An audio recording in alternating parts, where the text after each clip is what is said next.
अस्सलाम वालेकुम। आज रोज समग्र વાગરા તાલુકાથી તથા વાગરા ગામ અને આજુબાજુના ગ્રામ્ય વિસ્તારના સમગ્ર મુસ્લિમ સમાજના લોકો દ્વારા જે છેલ્લા 2 વર્ષથી ભારત દેશમાં તમે જોઈ રહ્યા છે, દેશની એકતા તોડવાનો જે પ્રયત્ન છે અમુક સંગઠનો દ્વારા, જેનાથી સમગ્ર હિન્દુસ્તાનને પણ વિશ્વના મુસ્લિમો આનાથી આહત છે.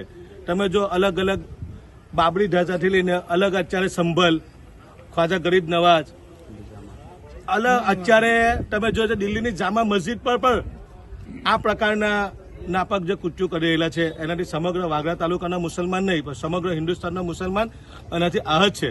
અમે ભારતના વડાપ્રધાન શ્રી નરેન્દ્રભાઈ મોદીને અને દેશના મહામહિમ રાષ્ટ્રપતિ દ્રૌપદી મુર્મુ મેડમને આજે વાગરા તાલુકાના લોકો એક અપીલ કરી રહેલા છે, મુસ્લિમ સમાજના લોકો, કે જ્યારે પણ હિન્દુસ્તાનમાં આવી કોઈ ઘટના બનતી હોય ત્યારે સરકાર ચૂપ કેમ છે. અમે આ બાબતે ફરી વખતે વાગરા તાલુકાના મામલતદાર મારફતે ભારત દેશના વડાપ્રધાનને એક અપીલ કરીએ કે આપણા દેશ આ એક ફૂલોનો એક બગીચો છે, આમાં તમામ પ્રકારના ફૂલો વસતા હોય, એમાંથી તમે જો એક ફૂલ ઓછું કરશો ને એટલે બાગની ખૂબસૂરતી ઘટી જશે. એમ આજે 34 કરોડ મુસલમાનો હિન્દુસ્તાનના આજે ઘટના બનેલી છે અને ગરીબ નવાજની શાનમાં જે સંસ્થા તરફથી અને કોર્ટમાં જે અપીલ દાખલ કરવામાં આવે છે અને અમે આહત અનુભવી રહ્યા છે.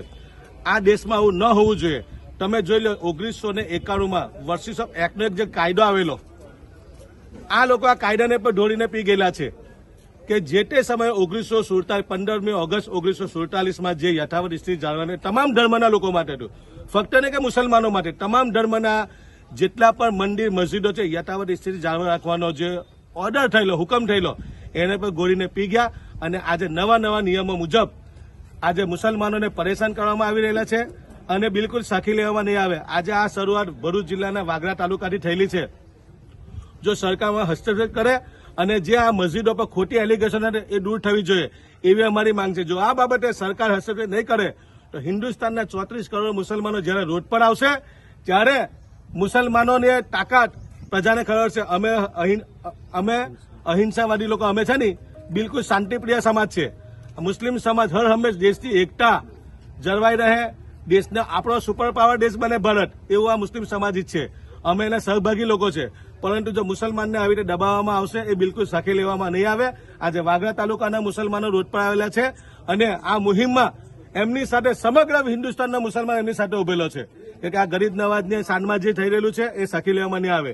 એટલે ફરી વખતે હું જિલ્લા વહીવટી તંત્ર, ભારત દેશના વડાપ્રધાન અને રાષ્ટ્રપતિ મેડમને એક અપીલ કરીએ કે અમારી જે આ વાગરા તાલુકાના મુસ્લિમ સમાજના લોકોએ આપણે જે લેટર લખેલો છે એની પર ધ્યાન આપવામાં આવે અને મુસ્લિમો પર થતો અત્યાચાર બંધ કરવામાં આવે એવી અમારી લાગણી અને માંગણી છે. અસ્સલામુ અલૈકુમ. વાગરામાં અજમેર શરીફ દરગાહના સર્વેના મુદ્દે ન્યાયસંગત અને શાંતિપૂર્ણ ઉકેલ લાવવા સમસ્ત વાગરા મુસ્લિમ સમુદાયની માંગ. વાગરાના સમસ્ત મુસ્લિમ સમાજના લોકોએ અજમેર શરીફ દરગાહના સર્વેના મુદ્દે ન્યાયસંગત અને શાંતિપૂર્ણ ઉકેલ લાવવાની માંગ કરતું આવેદન પાઠવ્યું. વાગરા મામલતદારને આવેદન પાઠવવા તાલુકામાંથી સેંકડો મુસ્લિમો હાજર રહ્યા. ઉત્તર પ્રદેશની સંભલની જામા મસ્જિદનો વિવાદ દેશભરમાં વકર્યો છે. આ દરમિયાન રાજસ્થાન સ્થિત અજમેર દરગાહ ચર્ચામાં આવી છે. દરગાહની ઇમારતના સ્થળે અગાઉ ભગવાન શિવનું મંદિર હોવાના દાવા બાદથી વિવાદ ચાલી રહ્યો છે. આ અંગે કોર્ટમાં સુનાવણી થઈ હતી.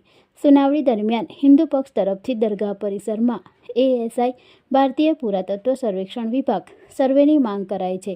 હાલ કોર્ટે આ કેસની સુનાવણી આગામી થોડા સમય બાદ કરવાનો નિર્ણય લીધો છે. પરંતુ જો આ કેસમાં કોર્ટ તરફથી સર્વેનો આદેશ અપાશે તો સંભલની મસ્જિદ બાદ અજમેર દરગાહનું સર્વે થઈ શકે છે. દરગાહના સર્વે મુદ્દે દેશભરમાં મુસ્લિમ સંગઠનો વિરોધ દર્શાવી રહ્યા છે.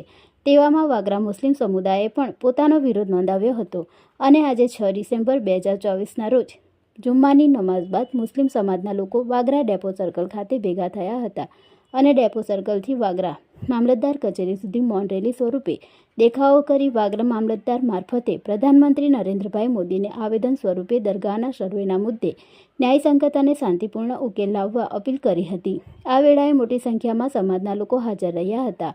પ્રધાનમંત્રીને સંબોધીને પાઠવેલા આવેદનપત્રમાં જણાવાયું છે કે તાજેતરમાં ચર્ચામાં આવેલ હજરત ખ્વાજા ગરીબ નવાઝની અજમેર સ્થિત દરગાહ શરીફના સર્વેના પ્રસ્તાવ અંગે અમે દેશના જાગૃત નાગરિક તરીકે અમારી ચિંતાઓ અને મુસ્લિમ સમુદાયની લાગણીઓ વ્યક્ત કરીએ છીએ. હજરત ખ્વાજા ગરીબ નવાઝ દરગાહ માત્ર મુસ્લિમ સમુદાય માટે જ નહીં પરંતુ સમગ્ર દેશમાં શાંતિ, સદભાવના અને ધાર્મિક એકતાનું પ્રતીક છે. આ દરગાહને દેશની આઝાદી બાદથી દરેક પ્રધાનમંત્રીએ પોતાની આસ્થા પ્રગટ કરવાના પ્રતીક રૂપે ચાદર પણ ચડાવી છે. વર્તમાન પ્રધાનમંત્રી એટલે કે આપ શ્રી નરેન્દ્રભાઈ મોદીએ પણ આ પવિત્ર સ્થળે ચાદર ચડાવીને પોતાની ધાર્મિક આસ્થા વ્યક્ત કરેલી છે. આ દરગાહ માત્ર ધાર્મિક સ્થળ જ નહીં પરંતુ ભારતની સાંસ્કૃતિક ધરોહરનો એક મુખ્ય ભાગ છે.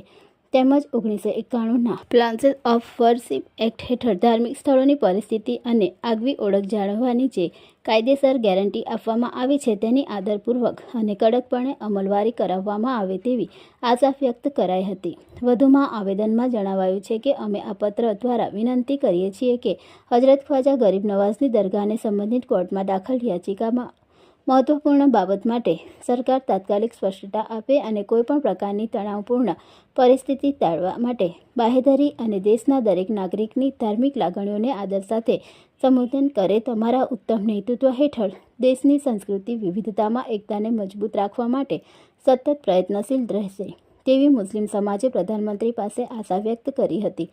આવેદન આપતી વેળાએ યુવા સામાજિક કાર્યકર ઇમ્તિયાઝ પટેલ, સદ્દામ મામુ, મુસ્તાક દલાલ, સાજિદ રાજ, જાકીર મુનશી તેમજ સિકંદર ભટ્ટી, ઇમરાન ભટ્ટી, અબ્દુલ કામથી, માજી સરપંચ કાસમભાઈ રાજ સહિતના મુસ્લિમ સમાજના આગેવાનો તેમજ મુસ્લિમ સંપ્રદાયના લોકો હાજર રહ્યા હતા. હાલમાં અજમેર શરીફ દરગાહનો જે બિનજરૂરી જે વિવાદ ઊભો કરવામાં આવેલો છે એના અનુસંધાનમાં વાગરા બસ ડેપો સર્કલથી મામલતદાર કચેરી સુધી એક રેલીનું આવેદન કરવામાં આવેલું હતું. એ સફળતાપૂર્વક અમે અહીંયા મામલતદારશ્રીને આવેદનપત્ર પાઠવેલ છે અને એનો વિષય એવો છે કે ખ્વાજા ગરીબ નવાઝ રહેમતુલ્લાહ તાલા અલૈની દરગાહ જે 800 વર્ષ જૂની છે, એટલે મોગલ કાલથી પણ 300-400 વર્ષ પહેલાની દરગાહ છે અને એ ખરેખર હિન્દુ મુસ્લિમ તમામ ધર્મોના માટે આસ્થાનું કેન્દ્ર છે અને આખી દુનિયા માટે પણ શાંતિનું કેન્દ્ર છે. આવી પવિત્ર દરગાહને એક વિવાદમાં લઈ જઈને જે વિષ્ણુ ગુપ્તા નામ જે હિન્દુ સેનાના અધ્યક્ષ છે એમને બિનજરૂરી અરજી કરેલી છે અને સર્વેની માંગ કરેલી છે. તે તદ્દન ખોટી છે અને દેશની અખંડિતતા, ભાઈચારાને તોડવાની અને નફરત ફેલાવવાની અને સસ્તી પ્રસિદ્ધિ મેળવવાનું આ કાવતરું છે. તે એટલા માટે અમે શ્રી યશસ્વી વડાપ્રધાન નરેન્દ્ર મોદીજીને અને સુપ્રીમ કોર્ટને બી અમે અપીલ કરીએ છીએ કે અંદર એ રસ લે અને આનો સુખદથી સુખદ કોઈ પરિણામ લાવે એવી મારી માંગણી છે. બીજું કે પ્લેસીસ ઓફ વર્શિપ એક્ટ જે 1991નો કાયદો છે કે તમામ ધર્મ સ્થળ જે છે એ સ્થિતિમાં રાખવા, એની સાથે કોઈ છેડછાડ કરવાની એનું પણ ઉલ્લંઘન છે. એટલે ફરીથી વડાપ્રધાનશ્રીને અને સુપ્રીમ કોર્ટને પણ અપીલ કરીએ છીએ કે આની અંદર ઇન્ટરફિયર કરે અને આનું સુખદ પરિણામ આવે અને ફરીથી આવી કોઈ ઘટના ના બને, આવા વિવાદ ના બને એવી અમારી માંગણી છે.